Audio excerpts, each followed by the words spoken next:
am very grateful to be here with you today. The subject of AI needs a lot of TLC, tender loving care, because of the fact that there is a lot of misinformation or lack of information out there. The goal that I have in my presentation today is to lay the foundation for an understanding and an evolution of AI. There are some very important foundations that need to be put in place before we can even attempt to look forward to artificial intelligence being the technology safeguard of our industry. I will share with you today in my presentation called The Future of Compliance some very key points that I hope you retain to ensure that when you think of your artificial intelligence strategy, you look towards the basics that you need to think about to be able to build a strategy that can evolve in a healthy and a sound manner over time. Just a little bit about me, not too much. I'm very proud to be serving the International Gaming Standards Association. It is something that is critically important to safeguarding the way our standards evolve in our industry. As well, I'm very proud to serve IGSA AI, which is a cloud-based and blockchain-based central monitoring system with all the bells and whistles that you could ever believe for the gaming industry. I have taught new technology, artificial intelligence, machine learning for 10 years at the National Academy for Public Administration in Canada. And most importantly, I'm proud to have served my country for 10 years. A disclaimer, in this presentation, I will go over a lot of points, and I do not want to put access at risk. I do not want to put the Gaming Standards Association at risk. So please just remember that anything that I'm saying here is of my own avail. It's my own opinion. Thank you. Now let's get into it. Let's start off with something that is probably going to sting right away. I am speaking to the International Gaming Regulators Association audience, so I have to be clear on one point. When the outside world, when the healthcare industry, when the aeronautical industry looks at us, when the political arms of our countries look at us, they look at one thing, and that's legitimacy. And what is legitimacy? It is time for us to develop a definition of what legitimacy is. Well, it's quite simple for me. It's being able to offer up information in a transparent, a traceable way, and more importantly, being able to enforce any rules or regulations or policies you may have. And that's exactly what I want to get into today. Now, let's be clear, over the last 10 years, and especially with the jet fuel that COVID provided, we are now in a completely different world than we were 10 years ago. Everything today is online, it's connected together, and it's in real time. Look at the smartphone you have in front of you, and you have all of the proof. Everything you own is in the cloud. Your payments are in the cloud. Your Dropbox is in the cloud. Your Apple iCloud is in the cloud. Everything you own is in the cloud. It's connected in real time. And if you have a 5-second delay when you're on Safari or you're on Chrome trying to do something, you're automatically frustrated. So just imagine the pressure that we've put on ourselves to make sure that everything's online. Why? Because it's safer. Everything's connected because apps in an iPhone talk to each other, and in real time because that's the standard we oblige today. But hold on now.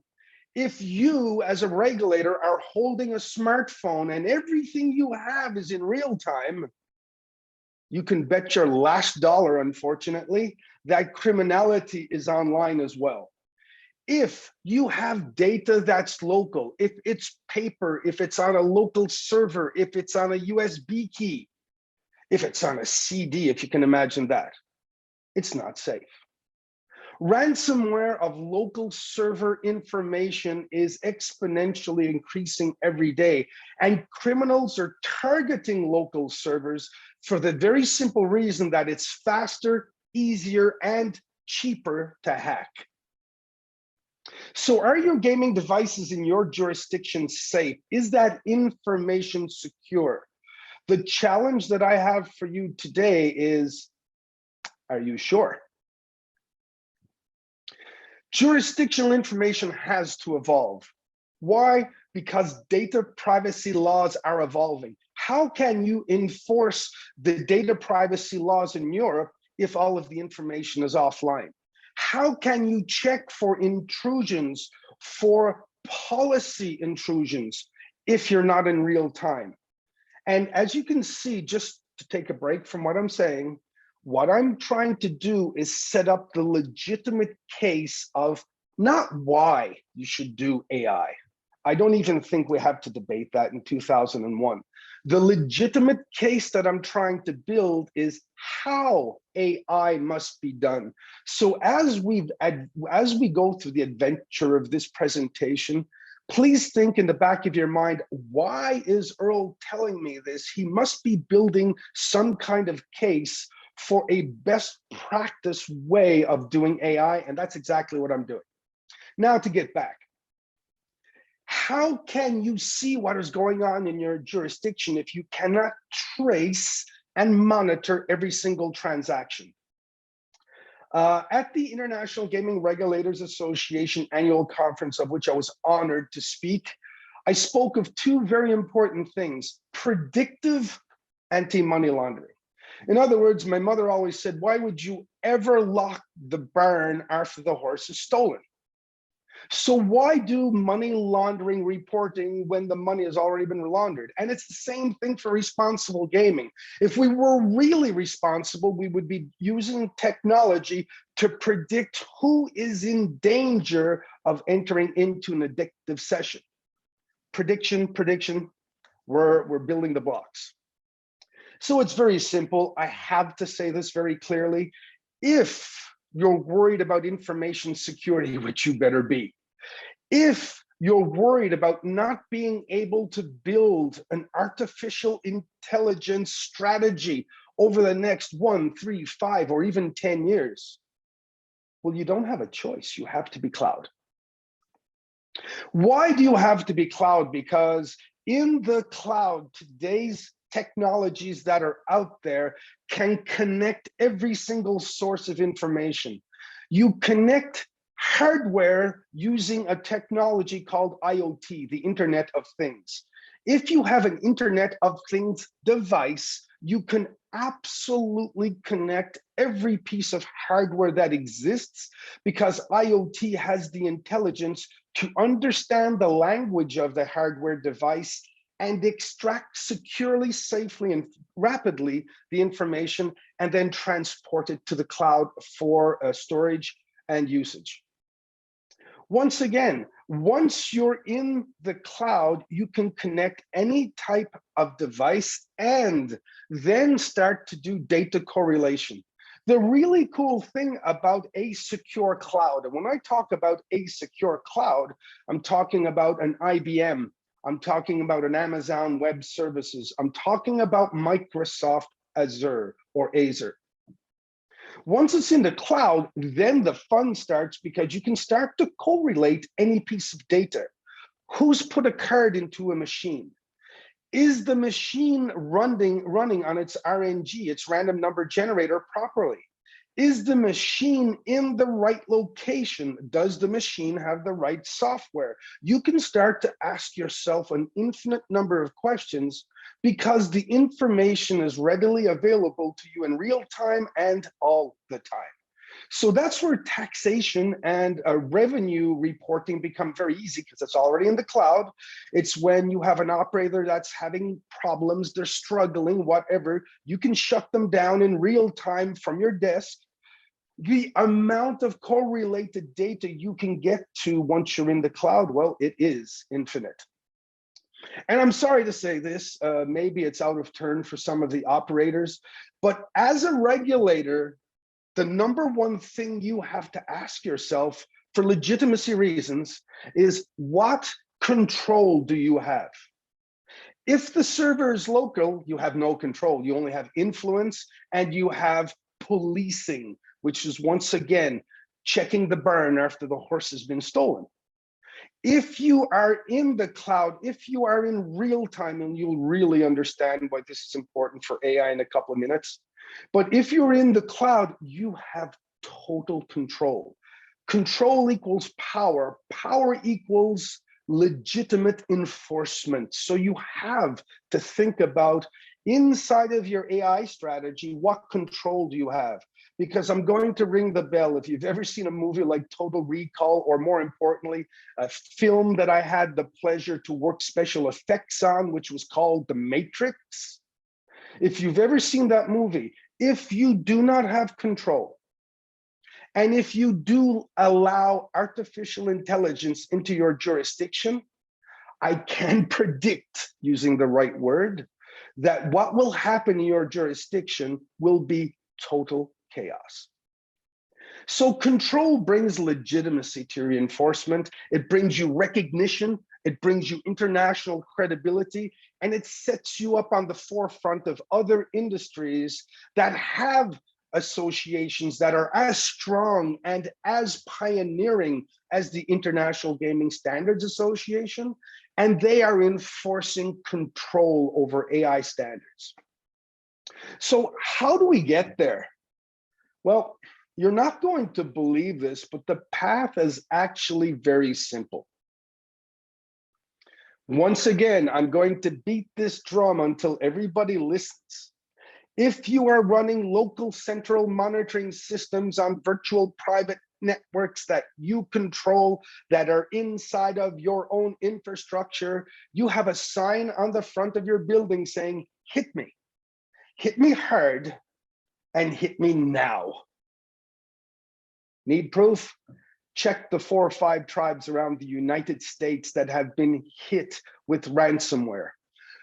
Cloud technology, Microsoft Azure, Amazon Web Services, Snowflake, they have created a quantum leap in server technology, investing billions of dollars in creating secure, resilient, and redundant environments.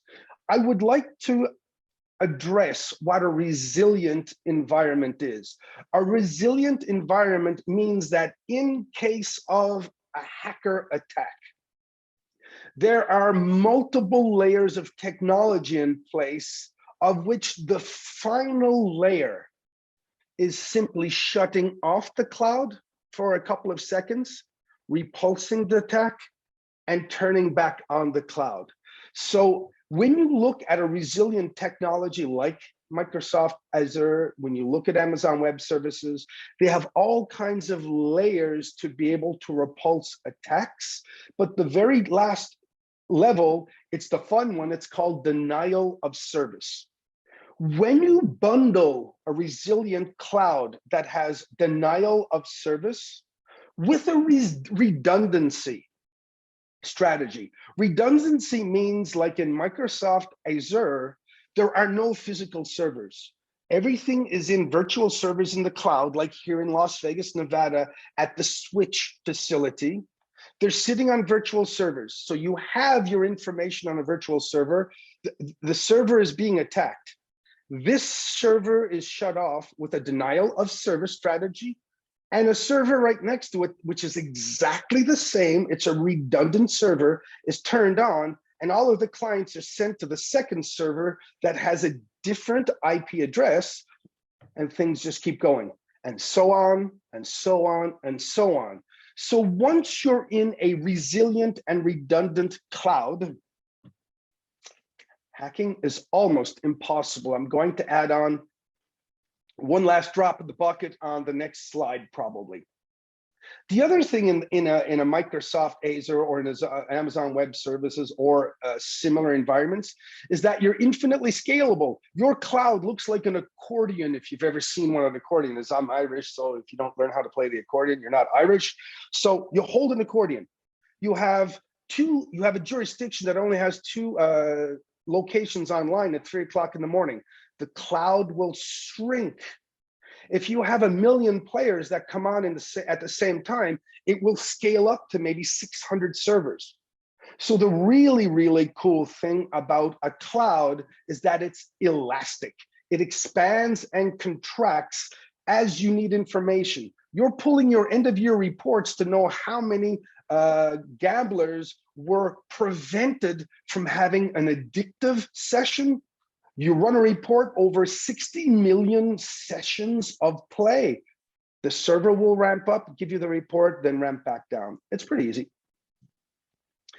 Now, a lot of people out there are throwing around the word big data. So I would like to demystify what big data is. You have big data when you have cloud. That's where it is. Big data takes for granted that you are in a real-time scenario so that you can do correlations in real time to take proactive measures. Why do you need big data? Once again, we're in an artificial intelligence seminar. You cannot do AI without big data. Why? Because artificial intelligence is exactly and directly proportionate to the amount of data that's available. Once again, the reason why I'm saying is you have to come from offline to online is to have data. The reason why I'm saying you have to go online to cloud is for the data to be available all the time in real time so that you can apply a big data strategy. Once you have a big data strategy, then you can start to write algorithms. We're going to get to that in 2 slides. So big data is all about correlation. It's all about patterns. It's all about trends. And a very important word that you're going to hear more and more about over the next couple of years is called associations. Associations is a little bit different. It's because associations is really the foundation of artificial intelligence.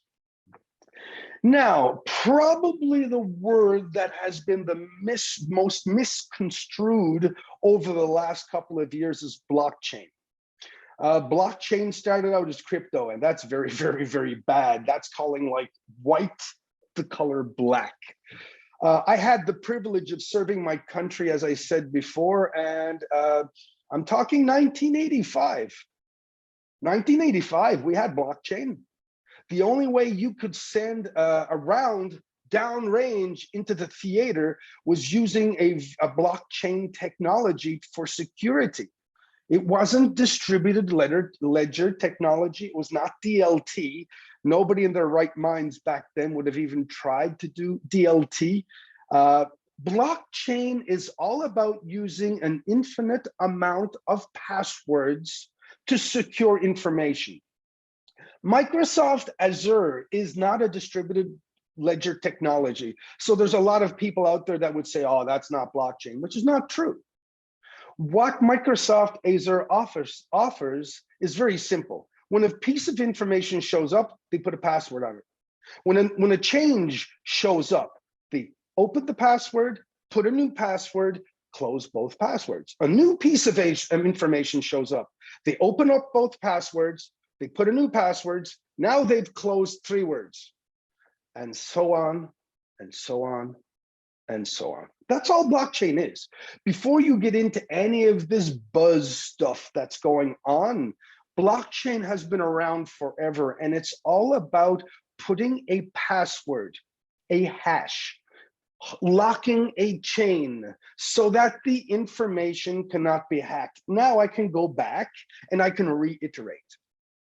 For you to do artificial intelligence, you need to come from offline to online. You need to go from online to cloud. You need to go from cloud to big data, and you need a blockchain strategy. And why would you need a blockchain strategy? This is the part where I smile, because this is the part that a lot of people have forgotten, and it scares the living daylights out of me. So artificial intelligence, it's just math, nothing more, nothing less. It's math, it's algorithms, It's algorithms that you write in different levels that I won't get into today, because everybody talks about machine learning, which is kind of like the primitive level of AI. I like more the conceptual theory side of it, which means I don't have the barriers that machine learning offers. But once again, we're at the pivot point in my presentation, and I want to be very clear on this because I'm bringing forth an argument that is an educational argument to the way you have to do AI. So once again, once your data is in the cloud, you can apply resilient, you can apply redundant, and you can apply available strategies. Once you have that, you can enter into the realm of big data, where you can start to have correlations and associations and predictions.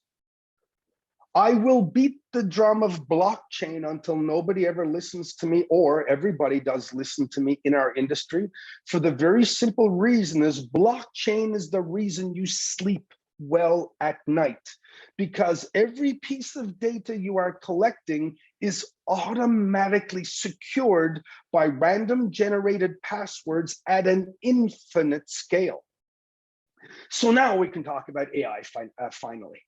AI, been around forever. Once again, if you've ever seen those really cool movies of a tank moving through the desert during Desert Storm or anything else, of once again, which I've had the privilege to do and be in and have all of that fun when I was a kid.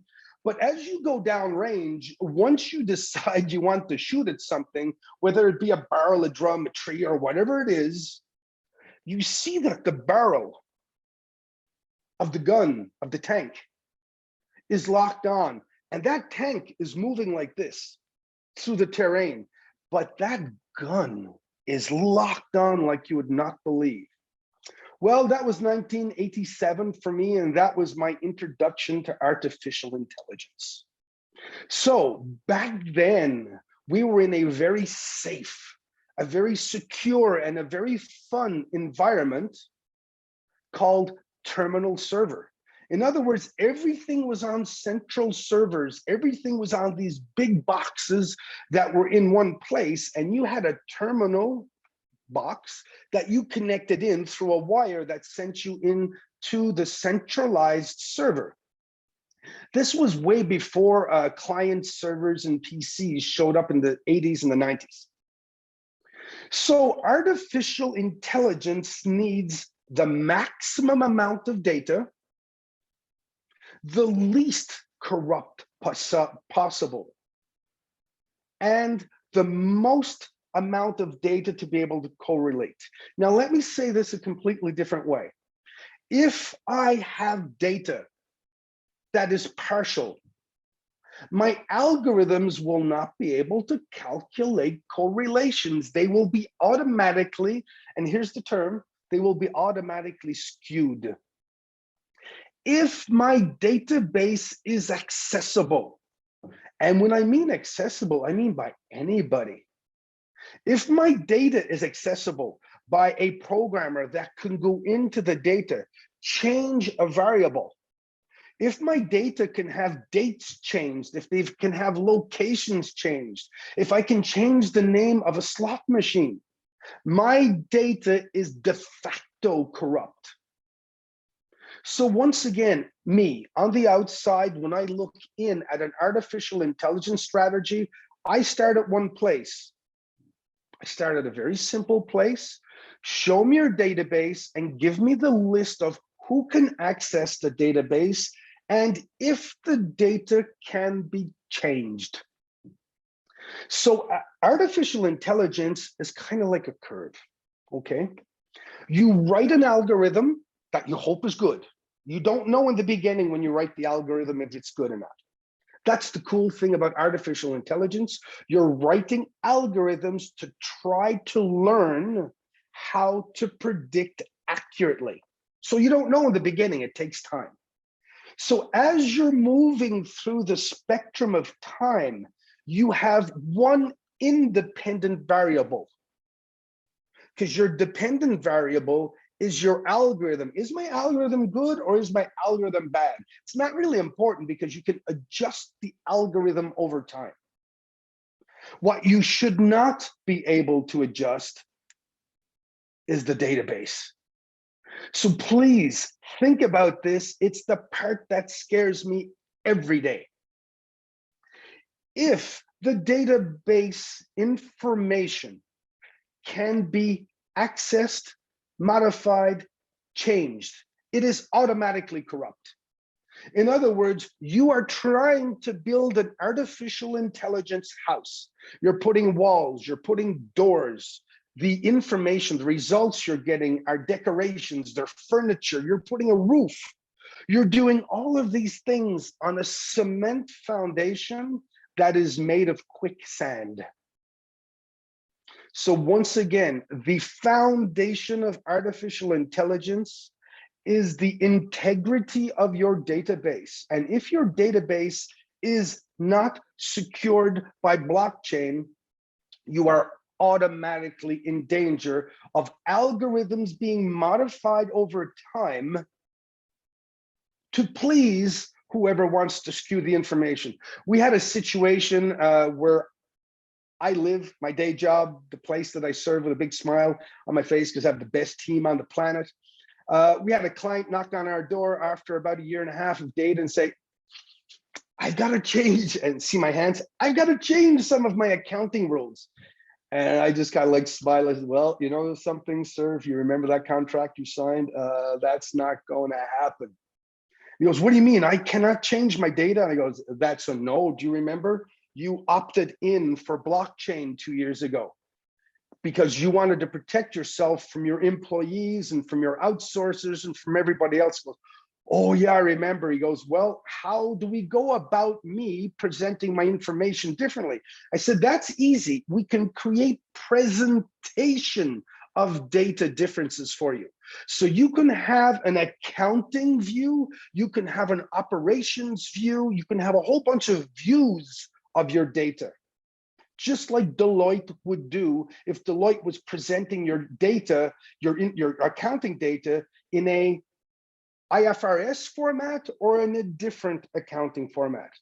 But as I explained to the client, I said, the data, never going to change. So artificial intelligence is very simple.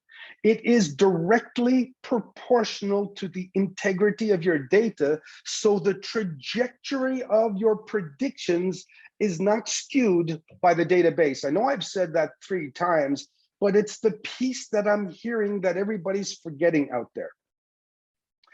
Now, I'm taking advantage to give a long, slow conclusion to this presentation by adding in some other tidbits, because I do have the ring this bell. I'm speaking to the regulators. It's my greatest privilege to be able to speak to the regulator community. And I need to make sure we're all on the same page, because as I spoke about the hackers earlier, we are in the digital divide. Please remember that the criminals out there are global. They're sitting on a beach somewhere with a Mai Tai, with a quantum computer now. They're highly educated. They're not pirates of the Caribbean floating around drunk trying to blow up a ship. They are 18-year-old PhD students that are just way on a different realm of intelligence. They're highly agile. They're moving from country to country to country. And their technical footprint is zero. They're looking to exploit low tech.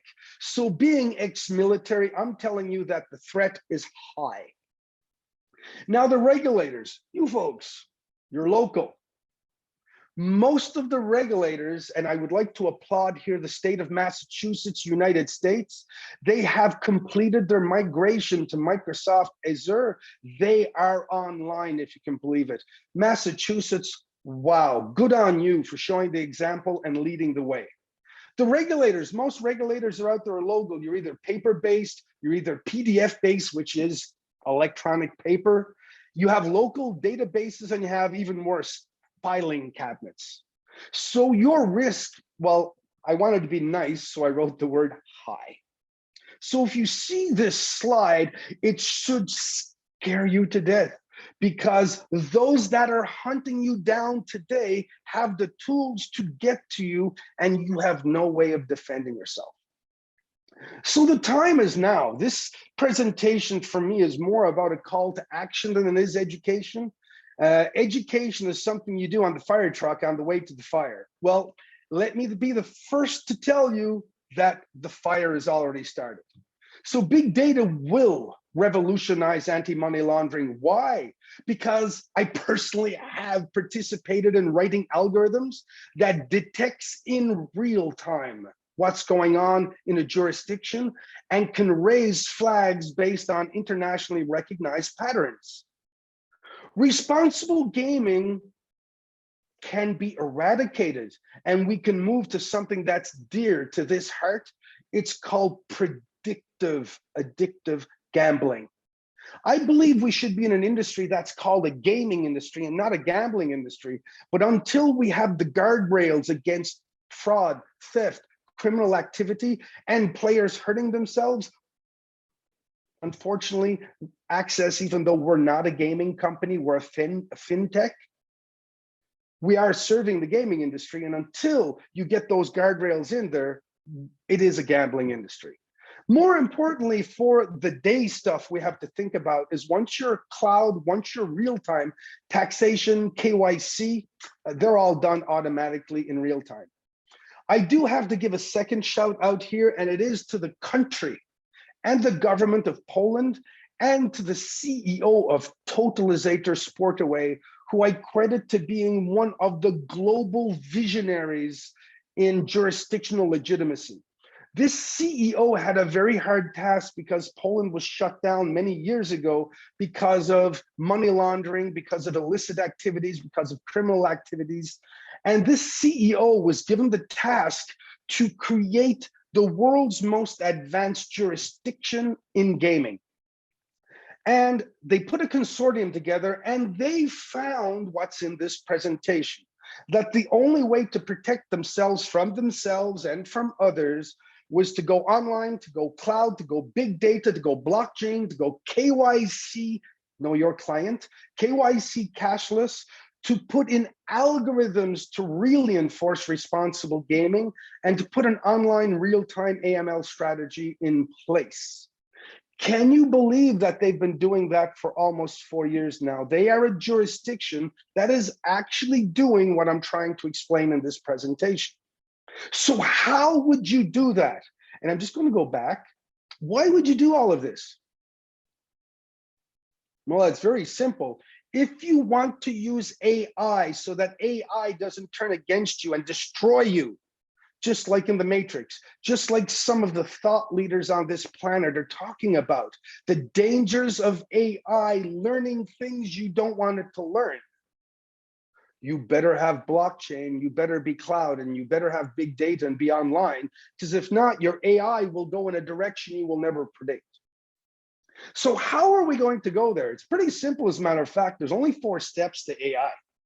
First of all, I'm taking for granted that you're scared enough to death right now that you're going, uh-oh, I got to be cloud tomorrow. Thank you very much. I have succeeded my presentation. I can go away now. Because once you're cloud, you're able to apply big data strategies that come with most credible cloud platforms like Microsoft, Amazon Web Services, and Snowflake. Once you are big data, then you're going to see the thing that I'm going to be talking the most about in the next 2 years. If you are not cashless, you have to be. Why?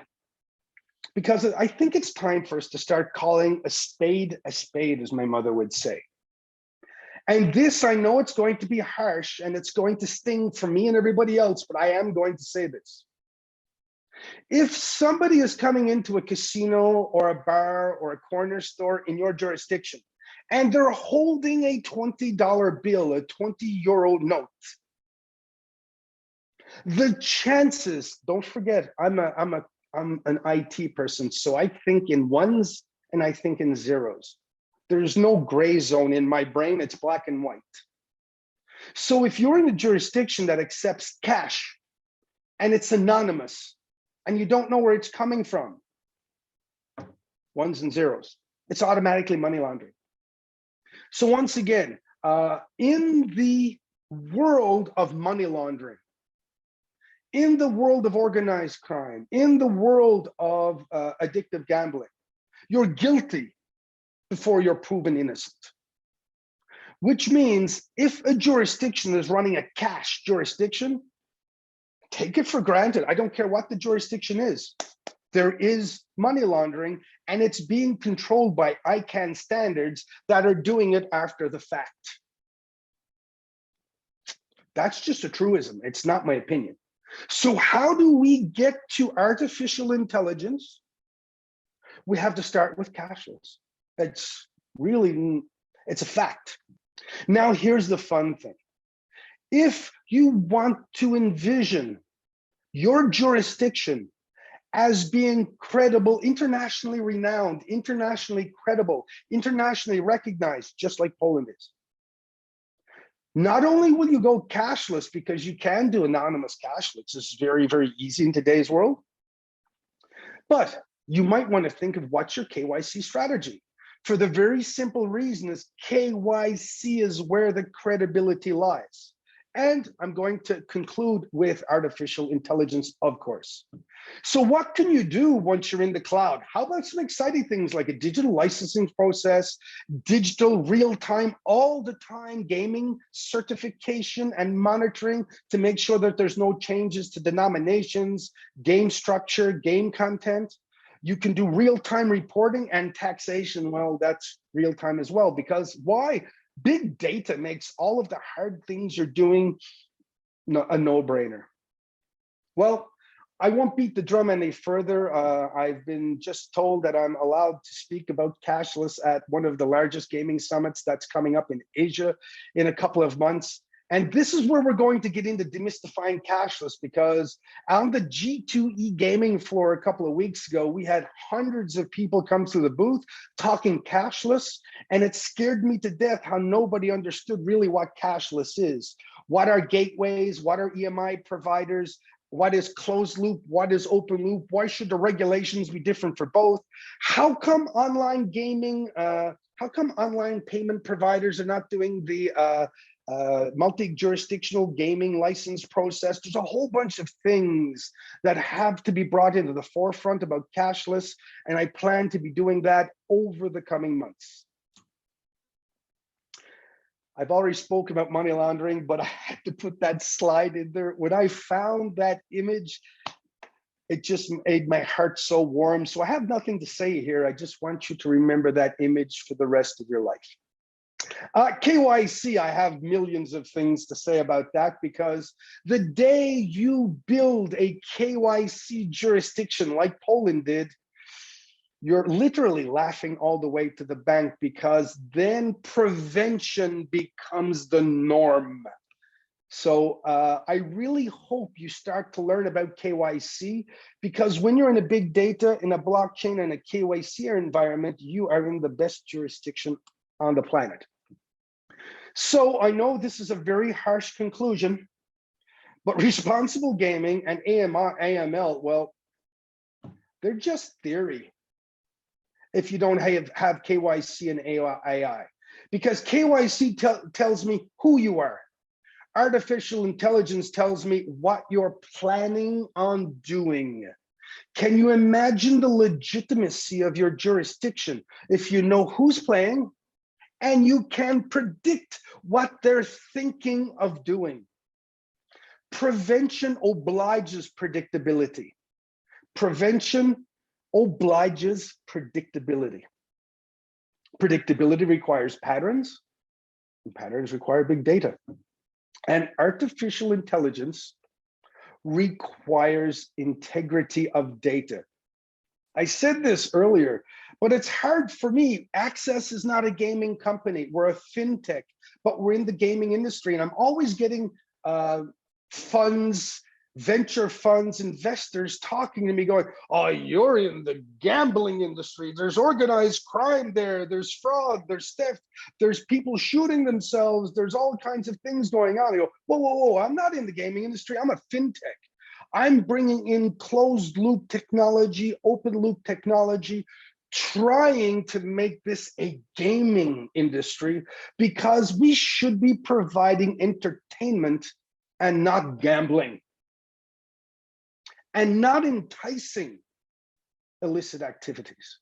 And for artificial intelligence to work, and I know you're going to freak, but I'm going to say it again. Let's work backwards. Artificial intelligence requires data integrity. Data integrity requires blockchain security, not distribution. Blockchain requires big data. Big data requires cloud.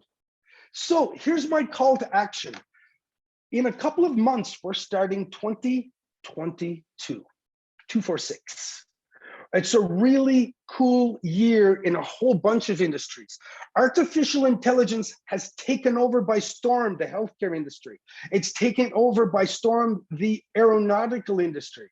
It's time for artificial intelligence to be the foundation of your legitimacy. We're in a pivotal historical moment. And the entire world, every other industry, Washington, the Hague, the European Union, everybody is watching what you and I are doing. And I can tell you they're watching with excitement and enthusiasm. I'm speaking on Capitol Hill in Washington, DC, United States in January with the Government Blockchain Association. And the amount of enthusiasm in Washington, DC right now is amazing towards artificial intelligence, blockchain, because they know it's the foundation of legitimacy. So my call to action to you as my final words is, if you plan to embrace artificial intelligence, you have to, by the way, it's a truism. It's coming on its own, either on the criminal side or on the legitimate side. You must embrace the very simple, very standard, and very obligatory steps for you to achieve this new level of legitimacy that every other industry is embracing, that it's time for us to embrace. Thank you very much for the privilege to speak to you today, and